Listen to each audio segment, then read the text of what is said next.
자, 당신의 의사도 모르는 11가지 약의 비밀이란 책에 대해서 강의를 해드리겠습니다. 예. 제약회사의 질병 판매하기. 제약회사들은 약으로 미국인들의 지갑을 터는 것이 충분치 않다는 듯 콜레스테롤이나 혈압에 있어서 정상 범위를 좁히는 데도 영향력을 행사한다. 예전에는 고혈압이 얼마였죠? 160에 90. 근데 지금은 140으로 낮췄죠. 수치기 혈압 기준을. 림보랑 똑같잖아요. 어떻게 보면은. 계속 허들을 그걸 기준치를 낮춤으로써 지나가기 되게 힘든 림보 게임 아시죠? 허리 굽혀가지고 이렇게 통과하는 그런 비슷해졌습니다. 이렇게 함으로써 그들은 더 큰 그물을 던지고 의사들로 하여금 더 많은 환자들에게 약을 처방하게 만든다. 제약회사들의 목표는 레이 모이니현과 앨런 카셀스의 질병 판매하기. 세계 유수의 제약기업들이 어떻게 우리를 모두를 환자로 만들고 있는가. Selling Sequence. How the world's biggest pharmaceutical companies are turning us all into patient. 그대로 잘 번역을 했네요. 그래서 숨김없이 드러났다.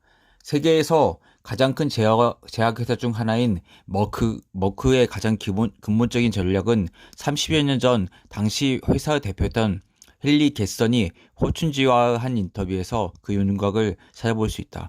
겟선은 머크가 건강한 사람들을 위해 약을 만들고 머크의 약이 모든 사람에게 팔리게 되길 바랐다. 현재 콜레스테롤 수치를 낮추기에 스타틴 약물을 복용하고 있는 수많은 사람들을 생각해 본다면 그의 꿈은 거의 실현된 셈이다. 그러고 보니 스타틴 약품으로 처음 시장에 나온 것도 머크의 메보코, 상품명은 로바스타틴이었다. 리피토, 크레스토, 프라바콜과 같은 스타틴 약물의 판매량은 믿을 수 없을 정도로 높이 치솟았다. 이들은 현재까지도 가장 잘 팔리는 약품의 범주에 속해 있다. 이러한 약물의 성공적인 마케팅 방법은 전체 제약계의 모델이 되었다. 이는 제7장 비밀 7에서 설명하기로 한다. 스타틴을 파는 제약업체들이 쓰는 전략 중 하나는 고콜레스테롤 범주에 드는 사람들의 숫자를 늘리는 것이다. 높다고 간주되는 콜레스테롤 수치가 낮아질 때마다 하루아침에 수백만의 새로운 고객들이 생겨났다. 계속 환자가 생기는 거죠. 그렇게 낮추면 사실 커피만 먹거나 좀 흥분하거나 뛰어서 갑자기 왔거나 혈압 측정할 때 있을 수가 있잖아요. 아니면은 진짜 흰 가운 입고 긴장한 사람도 있고 그렇잖아요. 예, 그런 것들이 다 환자가 되는 거죠. 스타틴이 1987년 소개된 이래 미국에서는 콜레스테롤 수치가 높은 사람들의 숫자는 1,300만 명에서 1억 명으로 늘어났다. 미국이 2억 얼마였죠? 거의 한 절반이 있는 거죠. 예. 그렇다면 콜레스테롤 수치가 높다는 것을 규정하는 전문가들은 누구인가? 제약회사로부터 보수를 받는 그들의 대리인인 것은 아닐까? 아마도 그런 것 같다. 미국 국립보건원, US National Institute of Health, NIH라고 하죠. 예, 약자로. 를 통해 최신의 콜레스테롤 지침을 작성하는 9명의 전문가들 중 8명은 세계 최대 제약 기업들의 대면인 컨설턴트, 연구원 등으로 일하고 있다.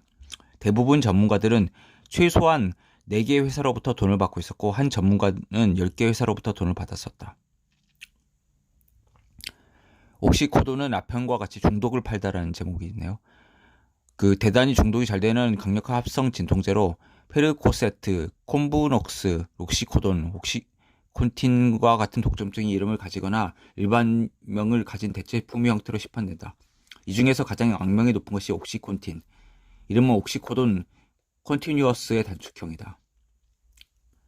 옥시콘틴은 의료계의 히로인이라고 불리며 사람들의 만성 통증에 잘 듣는 기적의 약으로 판매되었다. 옥시콘틴이 다른 진통제에 비해 중독성이 약하고 오용될 가능성이 적으며 금단 증상을 유발할 가능성이 적다고 그릇된 주장함으로써 입법자들과 환자, 의사들을 오도했다는 형사기소가 있었다. 하지만 1907년 5월 10일 옥시콘틴을 만드는 회사 퍼듀파마와 3명의 전현직 간부는 미국 법정에서 이에 대한 무죄를 주장했다. 우리 그거 생각해 보세요.